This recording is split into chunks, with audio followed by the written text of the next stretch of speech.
Welcome to OCLive.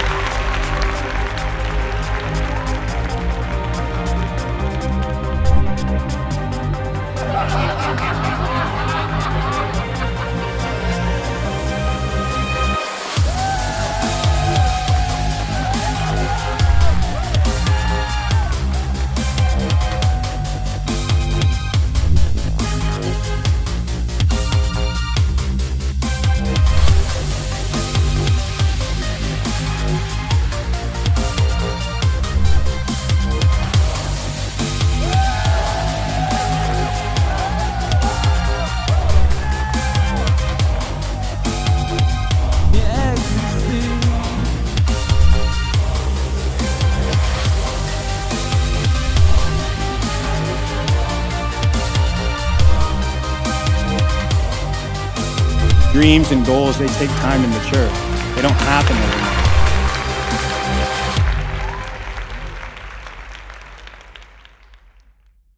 overnight. Crystal Harris is our next speaker.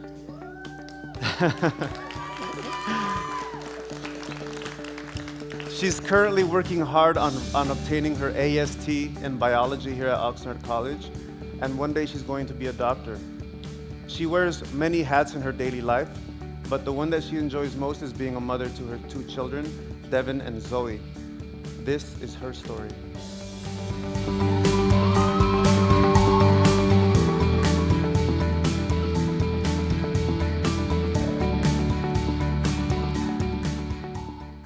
Hi, thank you guys for being here.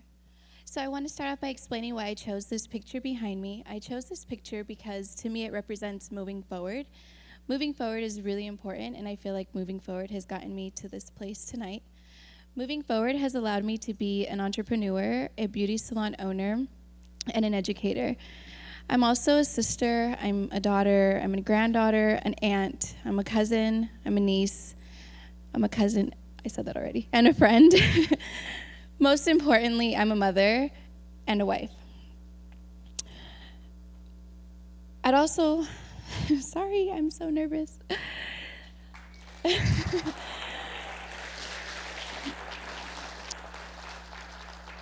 Outside of all that, I like to travel with my family, shop, dance, go to the gym, spend time with my kids, and above all of that, I like to eat. I'm sure you guys do too. I'm also a victim of sexual abuse, domestic violence, and child abuse. I do not let that define me, and that is not who I am. Let me tell you who I am. The best parts of me call me mom. I have an 8-year-old son and a 1-year-old daughter. I'm also a motivated woman who strives to be the best person I could be for myself and for them, and for others around me. I would like to say the best quality of myself would happen to be my smile.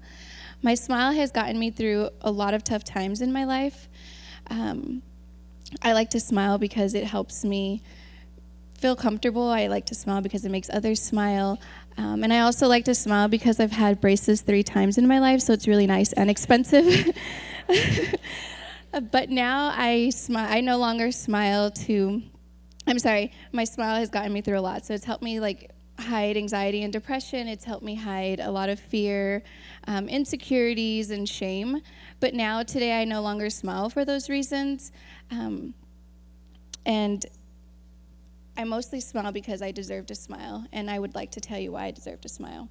At the age of 24, I met the father of my child, and within 2 months of knowing him, I was pregnant with my son. 2 months. I know what you're thinking. It's okay. Thought it a few times too.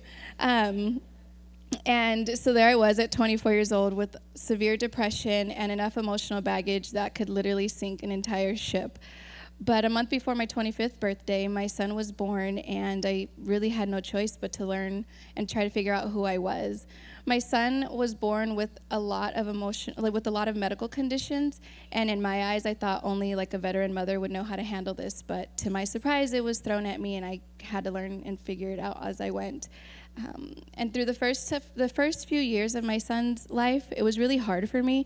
We went through years of physical therapy, speech therapy, and behavioral therapy. And even through all of that, I still really had no idea what I was doing as a mother, let alone a woman. And through all of that instability in my life, the father of my child decided to marry me. I don't know why, but he did. So the real woman, the one I am today, standing before you, didn't begin to flourish until the age of 31. And that is when I found out I was pregnant with a little girl. And that didn't mean that I loved my son any less or that him being a boy made a difference. It just meant that my son had a real man as an example of how to be a man. And now I wondered what my daughter would have as an example for her to be a woman. So with everything in me that day, I began to just change slowly. I, began to diet and exercise. I read a lot. I also started to explore my spirituality, and I did that by exploring different religions and not necessarily picking a religion, but I just was able to connect with a higher power and just be in tune with who I was through meditation and just spiritually. And I do, believe in a higher power. During this time in my pregnancy, I also spent a lot of time alone. And before this, I had never been alone. And that was including, just walking on the beach, just going out, running errands by myself, just literally do things. Like a lot of my coworkers would be like, "You're going to lunch by yourself? Who did you go with?" Like, "Yeah, I'm by myself." "You want to come?" "No?" "Okay, bye." I would literally be alone all the time. And then before I knew it again, a month before my birthday, and just really quick, both of my kids are born in August, and my husband's birthday's in November, so kind of 10 months later, here came baby twice.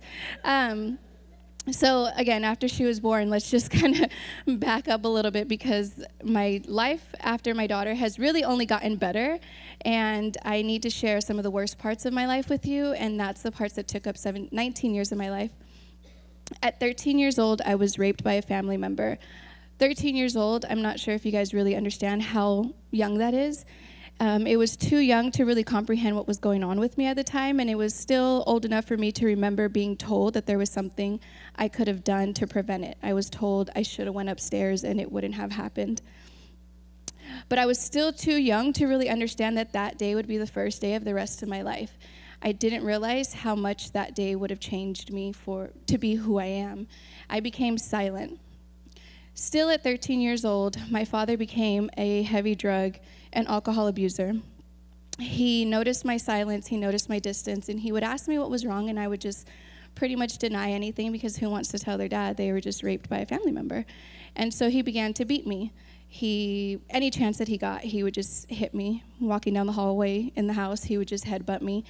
And after, a couple of hospitalizations, a ruptured eardrum, he was eventually arrested, and I was the one who put him in jail. I had to testify against him in front of a courtroom of people and a judge, and I would have thought that after I left the courtroom, I would have felt relief, but no, instead I felt guilt. So at 15 years old, I was still hiding the rape. I was hiding all of the abuse that I was going through, and the next 17 years of my life after that just began to be a roller coaster of just lies, sexual assaults, drug and alcohol abuse. Those years were also a lot of unprotected sex, 3 abusive relationships, 2 abortions, and 1 STD.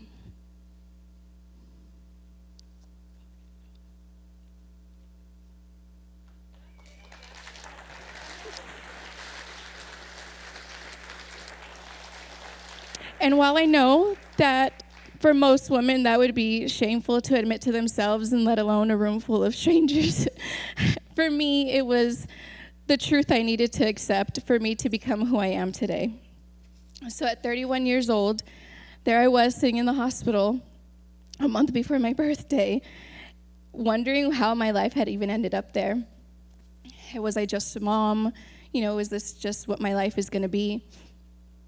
And as I sat there looking at my daughter, it kind of just all became clear to me that really nothing fucking mattered at that point. Nothing mattered. My circumstances didn't matter. None of the issues that I had went through mattered. All that had mattered, that her and my son were my reason to be here and my reason to be who I am now.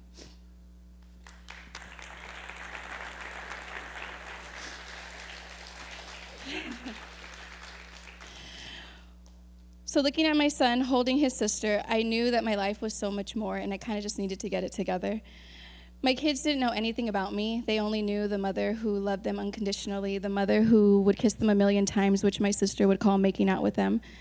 The mother who protests at her son's school because I want to make sure that every single one of his needs are met.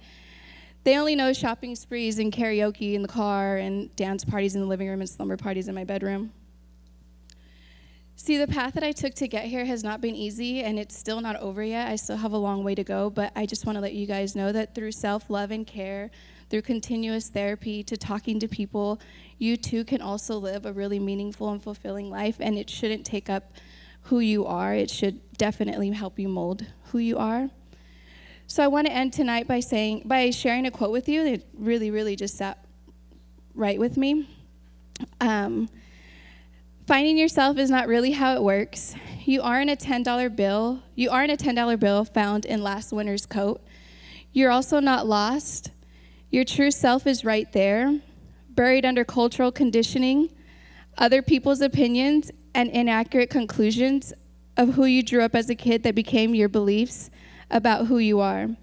Finding yourself is actually returning to yourself, an unlearning, an excavation, a remembering of who you were before the world got its hands on you. And I'd like for you to meet my kids.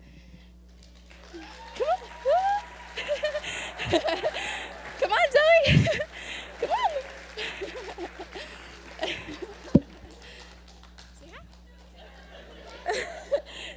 Thank you, guys.